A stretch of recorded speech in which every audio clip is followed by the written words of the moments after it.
They told you power was a crown bestowed upon the worthy in a grand ceremony. They lied. Power is not a crown. It's a key, forged in shadow and silence, used to lock doors as often as it opens them. It is a whispered secret in the dying light of a king's chamber, a cold calculation in the heart of a general on the eve of battle, a silent nod in a corridor of power that seals the fate of millions. You have been fed tales of heroes and villains, but history is not written by such simple creatures. It is written by those who understand that the stage is dark, the actors are treacherous, and the only real sin is to lose. You feel it, don't you? A discontent with the surface of things, a sense that you are a spectator in a grand play where others have been given the script and you are left to improvise. This feeling is the first flicker of ambition, the first sign that you are meant for more than the role you were assigned. This is the threshold. Beyond it lies a world stripped of its comforting illusions, a world governed by laws as brutal and as beautiful as nature itself. This is the world as seen by men like Machiavelli, not as a theorist of evil, but as a political scientist who dared to dissect the anatomy of power and show it to the world, bloody and beating. He, along with others who walked the lonely path of true understanding, men like Ibn Khaldun, who saw the raw sinew of tribes and dynasties, and Napoleon, who harnessed the soul of a nation and bent a continent to his will, understood the forbidden truths. They knew that to achieve greatness, you must first be willing to see the world as it is, not as you wish it to be. You must be willing to learn the rules that are never spoken aloud in the courts of the naive. These are the lessons they learned in solitude, in exile, in the face of failure and betrayal. These are the principles that separate the masters from the masses. They are not for the timid, the self-righteous, or the weak of heart. They are for those who see the chaos of the world and seek to impose an order of their own design. They are for those who are willing to become more than just a pawn in someone else's game. This is your invitation to learn the mechanisms of control that operate just beneath the veil of civilization. This knowledge is a burden. Once you see the strings, you can never unsee them. It will change you, isolate you, and force you to make choices that others will never understand. If this warning does not deter you, then you have already taken the first step. You are ready to listen. Type the word "I rise" in the comments if you want to enter the secret circle. The amateur believes power is a fire you must build from scratch, painstakingly gathering tinder and striking flint until a weak flame appears. The master knows power is a river, an immense, unstoppable current of human desire, fear, and belief that has been flowing for centuries. You do not create this river, you do not fight it, you build canals. This is the first and most vital law. Power is not created, it is diverted. Your task is to identify the existing currents of energy in the world and redirect them toward your own ends. Consider the great social analyst Ibn Khaldun. For centuries, warlords and princes rose and fell, believing their strength came from their swords or their gold. Khaldun saw deeper. He identified the invisible current he called asabiya, group solidarity, a fierce primal loyalty that binds a people together. A new dynasty did not conquer because its leader was stronger. It conquered because it harnessed a rising tide of collective will. The old dynasty did not fall because it was weak. It fell because its asabiya had dissolved. The river had dried up, leaving it stranded and vulnerable. The brilliant leader does not invent loyalty. He finds where it naturally flows and places himself at its head. This principle is eternal. Look at Napoleon. The French Revolution was not his creation. It was a chaotic, violent flood of popular rage and idealism. While others drowned in it or tried to dam it, Napoleon saw its direction. He stepped in, not as its enemy, but as its master. He channeled the revolutionary fervor for liberty and glory into the disciplined, unstoppable force of his Grande Armée. He took the raw energy of the mob and forged it into the machinery of an empire. He did not create the river of French passion. He simply built the most magnificent canal in modern history. The same is true today in boardrooms and political arenas. The savviest CEO doesn't invent a market need. She identifies a latent consumer desire and gives it a name and a product. Stop trying to build your own fire in the middle of a desert. Instead, look for the rivers. What do people around you desperately want?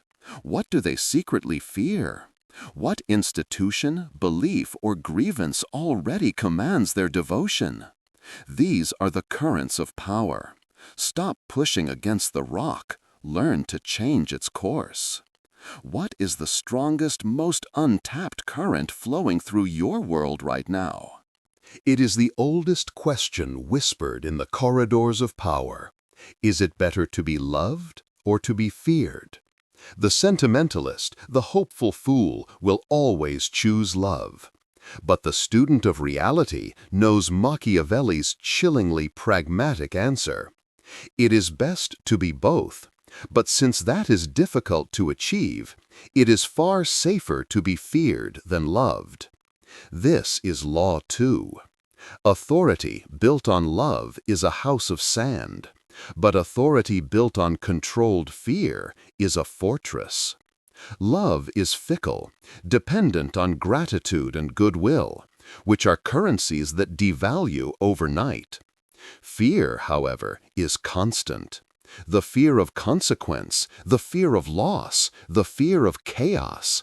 This is the bedrock of all lasting power. This is not a call for crude brutality or senseless terror. That is the tool of the thug, not the prince. The master of power does not need to swing the axe. He merely needs to show that the axe exists, that it is sharp, and that he is willing to use it without hesitation. The fear you cultivate must be a shadow, an unspoken understanding of the consequences of defiance. It is the quiet discipline of Napoleon's armies, where soldiers loved their emperor for the glory he brought them, but feared the swift justice of his marshals. This duality created an unbreakable bond of loyalty and obedience. Think of it as a gravitational pull. Love is a weak force, easily broken by a rival's charm or a subordinate's ambition. It asks for permission. Fear is gravity. It is a fundamental force that bends reality around it. It does not ask, it dictates. In the modern world, this is rarely physical. It is the fear of being sidelined in your career, the fear of financial ruin, the fear of public shame. A leader who can grant great rewards, but also inflict sharp, decisive penalties, creates a field of tension where everyone operates at their peak. They are motivated by the promise of the leader's favor, and disciplined by the fear of their disfavor. Your compassion, your generosity, these are tools to be used strategically to inspire loyalty in your inner circle. But to the wider world, and especially to your rivals, your authority must be backed by a credible threat. You must be seen as someone who honors their promises, but also, and more importantly, executes their warnings. Let your enemies sleep restlessly, wondering not if you will act, but when. Let your allies work diligently, knowing that your appreciation is valuable, but your disappointment is fatal. Examine your own relationships. Do people follow you out of affection or out of a deep respect for your will and the consequences of crossing it? Before you ever enter the battlefield, your reputation has already fought a dozen skirmishes on your behalf. It is the ghost that precedes you, sowing fear in the hearts of your enemies or inspiring trust in the minds of your allies. Law 3 is this: your reputation is your most powerful weapon and your most vulnerable armor. Sculpt it with intent and defend it with your life. Others will try to define you, to cast you as the villain, the fool, or the tyrant in their story. To allow them to control your narrative is to surrender before the battle has even begun. You must be the sole author of your own legend. History offers the perfect models. Consider Saladin, the great sultan who faced the Crusader hordes. He was a brilliant military strategist, yes, but his true genius lay in the cultivation of his image. He carefully crafted a reputation for being chivalrous, merciful, and just, even to his Christian enemies. When his armies approached a city, his reputation arrived first. The inhabitants knew that surrender meant their lives and property would be spared, while resistance against such a famously capable and honorable commander was futile. His reputation for mercy made him more terrifyingly effective than any reputation for cruelty could have. He conquered cities with his story before his soldiers ever drew their swords. Now look to the corporate world. A visionary CEO is not necessarily the one with the most brilliant ideas, but the one who has mastered the narrative of innovation. They use the media, public appearances, and carefully crafted internal communications to build an aura of genius and foresight. When they announce a bold new direction, investors don't see a risk, they see the next chapter in the legend. Employees don't see a difficult task, they see a chance to be part of history. Their reputation works for them, silencing critics, attracting talent, and securing capital. They are not just running a company, they are directing a story in which everyone wants to play a part. You are being watched always. Every action you take, every word you utter, every silence you keep adds another brushstroke to the portrait of you that exists in the minds of others. Do not leave this portrait to chance. Be deliberate. If you need to be seen as ruthless, orchestrate a single decisive act of severity that will be whispered about for years. If you need to be seen as generous, make a public and memorable show of largesse. Control the anecdotes, the rumors, the symbols associated with your name. Your name is not just a label, it is an asset or a liability. Which is it? The chambers of power have two currencies. The first is gold, which buys temporary loyalty. The second is information, which buys permanent advantage. Law 4 commands you to understand this distinction. Master the flow of information, secrets, rumors, and intelligence, and you can control the board without ever touching a piece. The whisper in the right ear is more potent than the sword at the throat. Knowledge of an enemy's weakness, a rival's hidden ambition, or a coming market shift is the ultimate form of leverage. He who knows rules. Sun Tzu, the master strategist, understood this better than anyone. His art of war was not primarily about clashing armies, but about the subtle dance of deception and intelligence. All warfare is based on deception, he wrote. He advised learning every detail about your opponent, his character, his supply lines, the morale of his troops, while revealing nothing of your own. You must become a black hole of information, absorbing everything, revealing nothing. Plant false rumors to mislead your enemy down a path to ruin. Use spies not just to see, but to shape what your enemy sees. Victory for Sun Tzu was often achieved before the battle, in the silent, invisible war of information. This ancient art is more relevant now than ever. We live in an age of information overload, but true, actionable intelligence is rarer and more valuable than ever. Corporate espionage is not about spies in trench coats. It's about analyzing data streams to predict a competitor's next product launch. Political power is won by campaigns that master voter data, understanding the precise fears and desires of every demographic. The modern ruler is the one who can navigate this digital storm, sifting the signal from the noise, protecting their own secrets while expertly exposing the secrets of others. You must transform yourself into a hub of intelligence. Encourage people to talk to you. Become a confessor, a trusted confidant. Listen more than you speak. Learn to read the silences, the gaps in the conversation, for that is where the truth often resides. At the same time, practice misdirection. Reveal trivial details about yourself to make people feel they know you, while guarding the core of your plans and your character. Use rumors as a tool. A carefully planted seed of doubt can blossom into a forest of paranoia in your rival's organization, causing them to waste energy fighting shadows. In the palace of power, the walls have ears. Your task is not just to be careful of what you say, but to become the whisper they are straining to hear. The charismatic leader is a shooting star, a brilliant, dazzling spectacle that inspires awe and then vanishes, leaving only darkness and memory. Their power is personal and therefore mortal.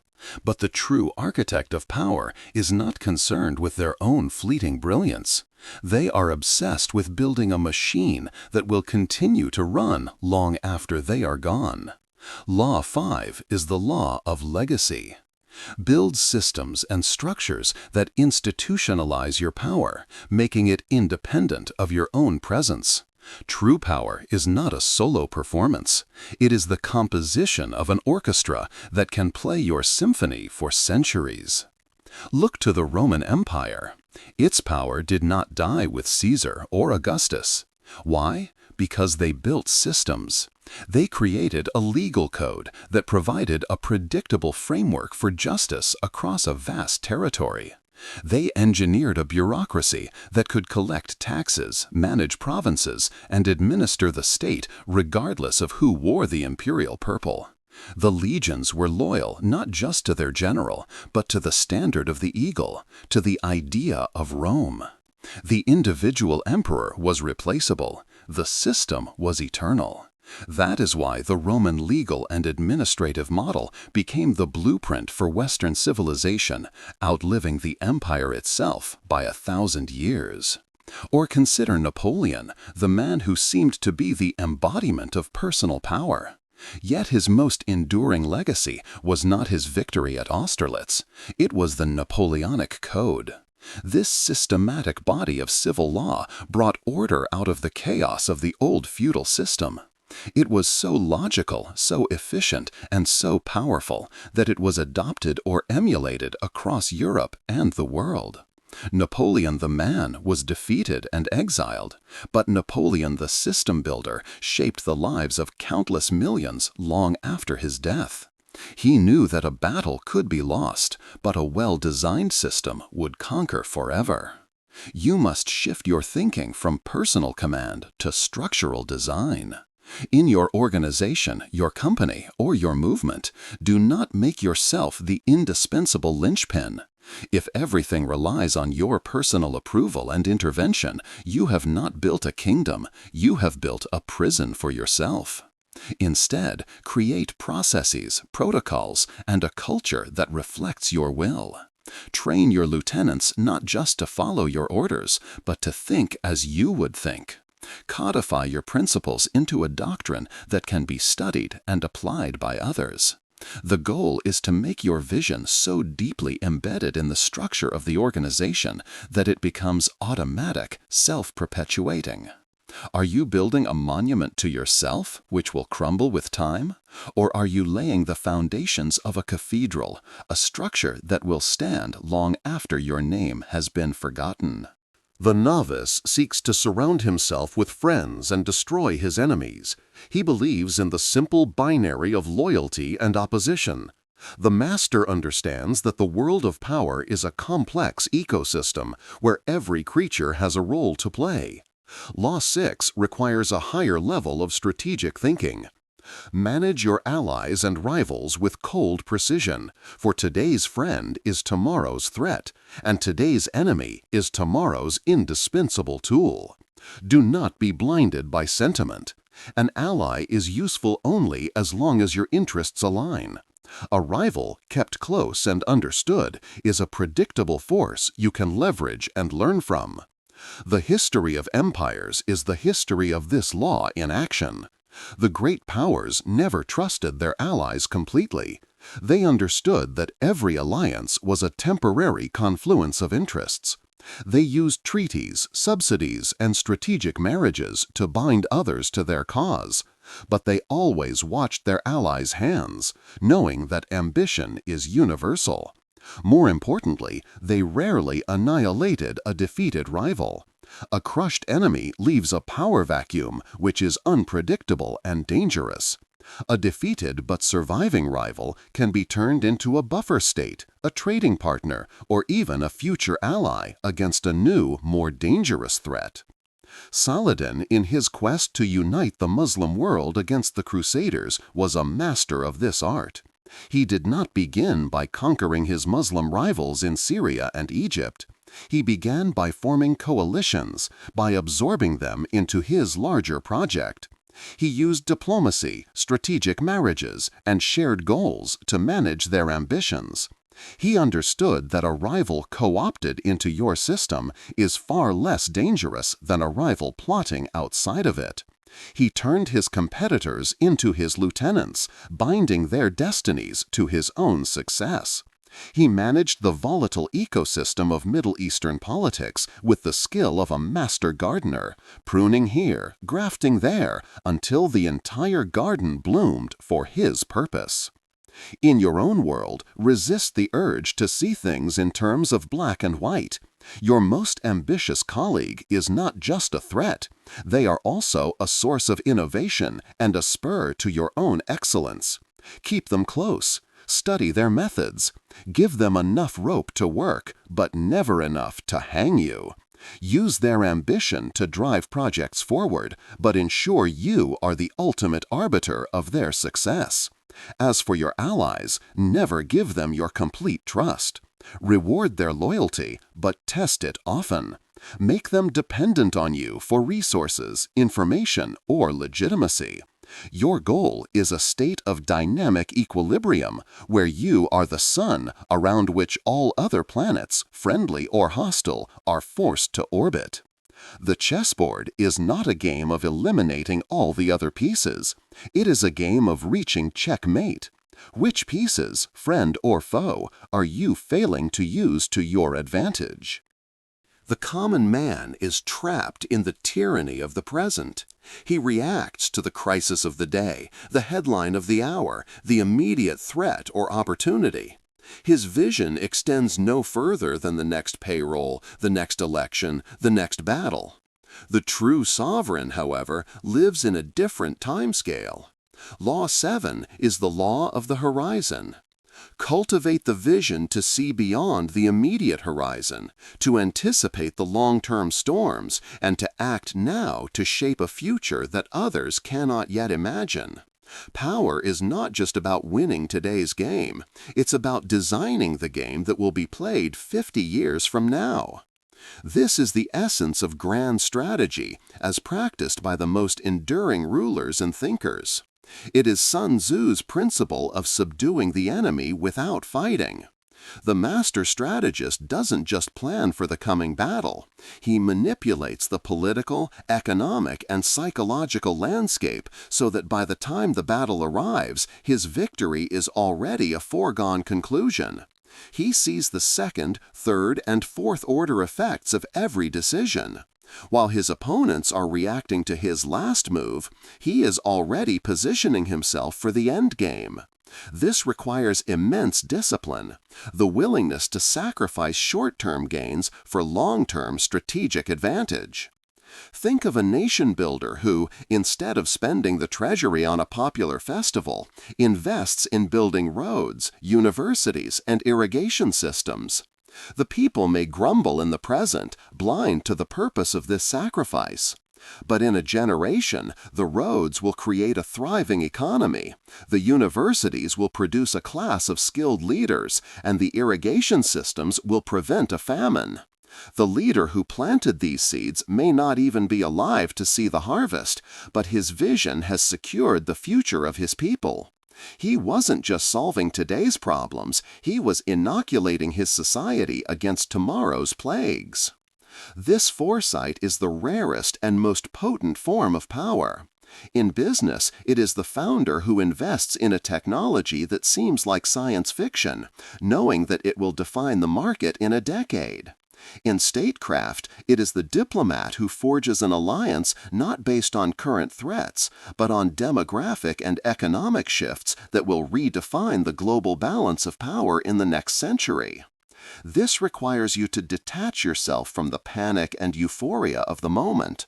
You must study history, demographics, technology, and human nature not as academic subjects, but as the raw data from which you can extrapolate the shape of the future. Look at the world around you. While everyone is watching the flashing lights of the current crisis, where are the deep, slow-moving tectonic plates shifting beneath their feet? Are you building a shelter for tonight's rain or an ark for the coming flood? You have heard the 7 laws. You have seen the cold, brutal mechanics of the machine. Now you must face the final, unspoken truth. The acquisition of power comes at a cost that is rarely mentioned in the histories. The crown is not just heavy, it is isolating. The throne is not just a seat of command, it is a gilded cage. As you ascend, the air grows thin. The camaraderie of equals is a luxury you can no longer afford. Every interaction becomes a calculation, every conversation a potential maneuver. The trust you once gave freely becomes a resource you dispense with extreme caution. This is the profound solitude of power. Machiavelli wrote his works not from a palace, but from the bitterness of exile, observing the games from which he had been ejected. Napoleon, on the lonely rock of St. Helena, was surrounded by the ghosts of his marshals, his family, and his ambitions. A man who had held a continent in his hand and was left with nothing but time to contemplate the price of his glory. The mastery of men requires a detachment from them. You begin to see people not as individuals, but as archetypes, as pieces on a board, their desires and fears predictable inputs into your strategic calculus. This is effective. It is also dehumanizing, both for them and for you. Paranoia becomes your constant companion. When you master the art of secrets and deception, you assume others are masters as well. You see plots in shadows, betrayal in a moment's hesitation. The sincerity of others becomes impossible to gauge, for you know that you yourself use sincerity as a tool. Your inner circle shrinks, not because you have fewer allies, but because your standards for trust have become impossibly high. This is the tragic irony of the prince. He who controls all can trust none. Before you take another step on this path, you must ask yourself if you are willing to pay this price. The laws of power will give you the tools to build an empire, to achieve greatness, to leave your mark on the world. But they will demand your peace of mind, your innocence, and your ability to connect with others on simple human terms in return. They offer you the world, but at the cost of your own soul. This is not a metaphor, it is a diagnosis. The skills that allow you to dominate the external world can hollow out your internal one. You have been shown the map to the treasure. Now you have been shown the dragon that guards it. Are you truly prepared to face it? You have stayed to the end. You did not flinch from the hard truths. You did not turn away from the darkness that underpins the light. This means you are different. While others seek comfort in simple morality tales and the illusion of a just world, you have chosen to look into the abyss. And you have found that the abyss is looking back at you, not with malice, but with recognition. You understand that power is a force of nature, like fire or gravity. It is neither good nor evil, it simply is. The moral quality rests entirely in the hands of the one who wields it. The 7 laws you have learned are not a prescription for tyranny. They are a description of reality. They are the tools that have been used to build every empire and every cathedral, to win every war and to secure every peace. They have been used by monsters and by saints, by despots and by liberators. The knowledge itself is neutral. The purpose is everything. To know these laws is to be armed against those who would use them against you. To understand them is to have a choice. To be a victim of the game, or to become a player. You have been given a key. What you do with it is now your decision. You can use it to build, to protect, to create order out of chaos, to defend the worthy from the wicked. Or you can use it for your own selfish gain. The path of power is a lonely one, but it does not have to be walked in ignorance. What we have discussed here is merely the antechamber, the first initiation. The deeper secrets, the more complex strategies, the true mastery of this art, that is a journey that continues. You have proven you have the fortitude to listen. You have demonstrated the ambition to learn. The choice is simple.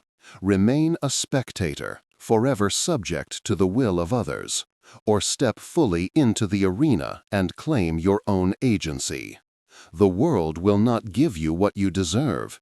It will only give you what you can take. These laws are your birthright, a legacy of strategic wisdom passed down through the centuries for those few with the courage to claim it. If you've reached this point, you're not like the others. You belong to a different caliber of mind. The time for passive observation is over. Subscribe now and join the secret circle of power. Welcome. The real lessons are about to begin.